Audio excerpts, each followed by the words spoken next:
Hunter Britt with CrossFit Invictus. We are talking about banded deadlifts. We're going to talk about the setup and kind of some different ways to get around what equipment you have available in your gym to get through these exercises. So when we're talking about banded deadlifts, the first thing we usually talk about is how much bar weight and band tension to use.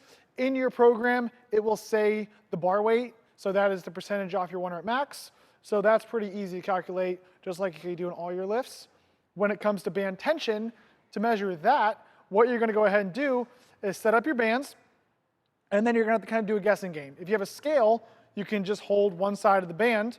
From there, just double it, subtract your body weight, then double it, and that'll kind of tell you about how much weight it's adding at the top. And the top is what we're telling you the band tension should be based off of.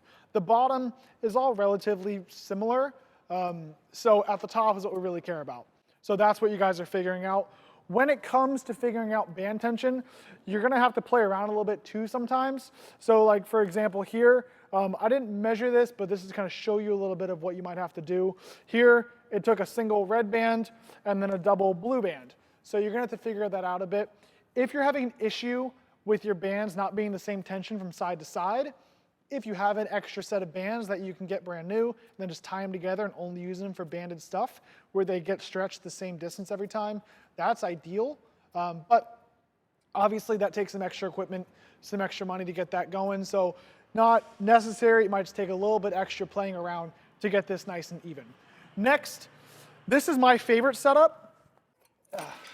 So this is my favorite setup. And this is just with some nice anchor bolts that you get from Home Depot with construction.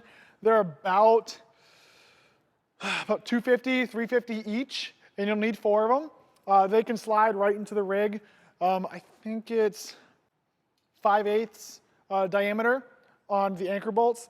Little tip for it, try to get the long ones so that you have this nice smooth part. You don't want the threaded part going over your bands. It'll tear it up. So it's probably about a 12-inch anchor bolt, and then get galvanized. We have galvanized here, and then we have ones that are not. Those will start rusting if they get in contact with like your sweaty knee sleeves or anything like that.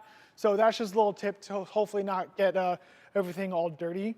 But overall, it's a fairly simple setup as long as you have a nice rig or power rack to get set up. If not, you can stretch one band from one end of the bar over the plate to the other end of the bar. It's not the best, but it's better than nothing, so that's kind of a good way to get around it a little bit if you have to.